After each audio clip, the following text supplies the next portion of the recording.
Seperti sinar matahari pagi atau api yang cepat menyambar kayu, Islam terus menyebar ke seluruh penjuru. Rasulullah Shallallahu Alaihi Wasallam berjalan di sisi unta Mu'ad bin Jabal. Ia hendak melakukan perjalanan ke Yaman sebagai utusan Rasulullah Shallallahu Alaihi Wasallam. Ia ditugaskan di sana untuk menjadi hakim, penasehat, dan penyuluh masyarakat. Tugas ini amat berat karena untuk menjalaninya ia harus berpisah dari Rasulullah, jauh darinya menuju negeri yang jauh. Sebenarnya hatinya mengatakan tidak sanggup, akan tetapi yang dihadapinya adalah perintah Allah dan Rasul-Nya yang tidak boleh diselisihkan. Rasulullah Shallallahu Alaihi Wasallam memberikan wasiat kepada Mu'ad bin Jabal, "Wahai Mu'ad, sesungguhnya engkau akan mendatangi kaum ahlul kitab. Setibanya di sana, ajaklah mereka untuk bersaksi bahwa tidak ada Tuhan selain Allah dan bahwa Muhammad adalah utusan Allah. Jika mereka telah memenuhi ajakanmu, beritahu kepada mereka bahwa Allah telah mewajibkan sholat 5 waktu dalam sehari semalam kepada mereka. Jika mereka mentaatimu, beritahu kepada mereka bahwa Allah telah mewajibkan zakat yang diambil dari harta orang-orang kaya untuk kemudian dibagikan kepada orang-orang yang fakir. Jika mereka mentaatimu, jauhilah kemewahan dan keberlimpahan harta mereka. Takutlah terhadap doa orang-orang yang terzalimi, karena sesungguhnya tidak ada penghalang antara mereka dengan Allah." Mu'ad menjaga wasiat Rasulullah itu kata per kata. Ia sadar tanggung jawab yang sangat besar membebani pundaknya. Kelak Allah akan menanyainya berkaitan dengan amanat.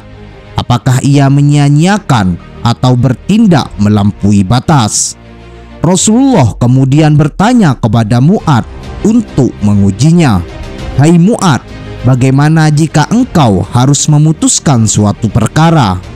Mu'ad menjawab, "Aku memutuskannya dengan apa yang terdapat dalam kitabullah." Kemudian Rasulullah bertanya lagi, "Jika engkau tidak menemukannya dalam kitabullah?" Mu'ad menjawab, "Aku akan memutuskan dengan sunnah Rasulullah." Rasulullah bertanya kembali, "Jika engkau tak menemukannya dalam sunnah Rasulullah?" Mu'ad menjawab, "Aku akan berijtihad dengan pendapatku dan tidak akan melampaui batas." Nabi merasa puas mendengar jawabannya dan beliau meridhoinya. Wajah Rasulullah tampak berbinar-binar dan saking senangnya beliau menepukkan tangannya ke dada Mu'ad.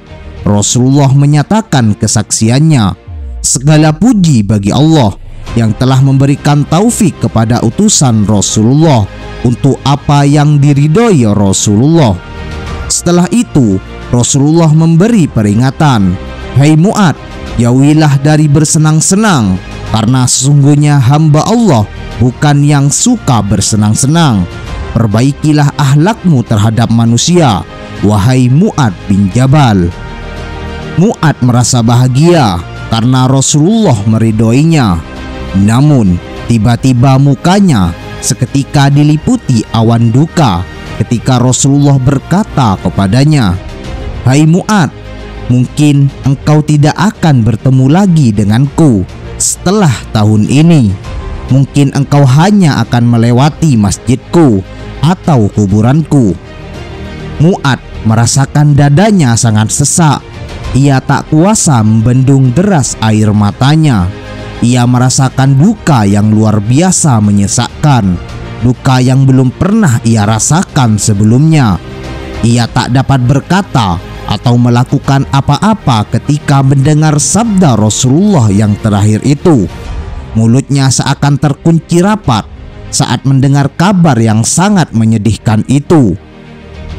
Ia tak ingin berpisah dengan Rasulullah.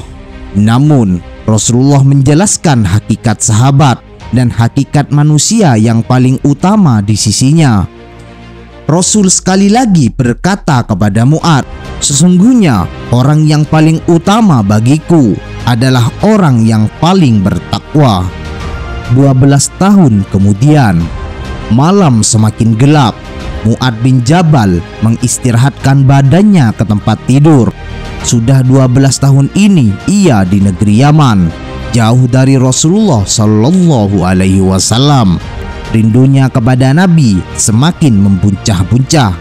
Tetapi apa mau dikata, ia di negeri Yaman ini juga karena diutus Nabi. Hatinya sungguh dilema. Tapi ia juga tidak bisa membohongi dirinya bahwa rindunya kepada Rasulullah begitu menyala-nyala. Setelah berzikir dan berdoa, Mu'ad lalu memejamkan matanya dan ia pun tertidur. Dalam tidurnya, ia ditegur seseorang, "Apakah engkau masih enak-enakan untuk tidur?" Padahal Nabi sudah berada di dalam tanah. Mu'ad terhenyah, berusaha tidak percaya, lalu bergegas sholat. Malam berikutnya, mimpi itu datang lagi, persis seperti malam sebelumnya. Ini bukan dari setan. Mu'ad menangis. Para tetangga mendengar isak tangisnya dengan jelas.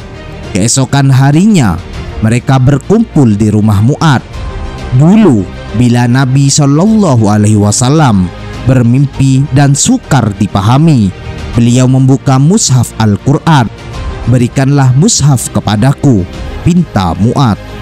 Dan ayat yang pertama dibuka adalah Az-Zumar ayat 30. "Sesungguhnya kamu Muhammad akan mati, dan sesungguhnya mereka pun akan mati."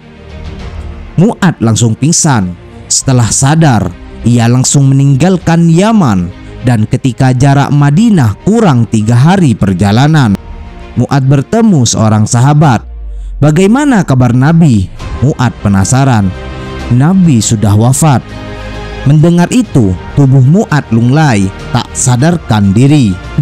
Ketika siuman, orang tadi menyerahkan sepucuk surat dari Abu Bakar As-Siddiq. Di surat itu tertera qab dari Rasulullah Shallallahu Alaihi Wasallam.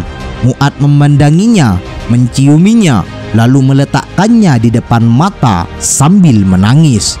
Setelah puas menangis, Mu'ad melanjutkan perjalanannya ke Madinah. Ia sampai di sana saat fajar menyingsing. Didengarnya Bilal bin Rabah sedang azan. "Asyhadu an la ilaha illallah,"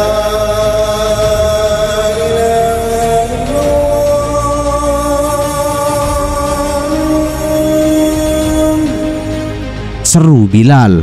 Mu'ad menyambungnya, "Asyhadu anna Muhammadan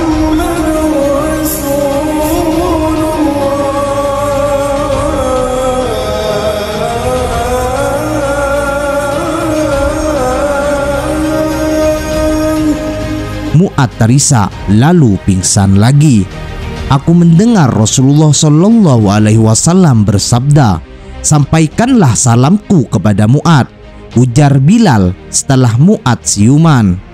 Mu'ad terperanjat, menjerit sekuat tenaga hingga para sahabat menyangka Mu'ad telah menghembuskan nafas terakhirnya.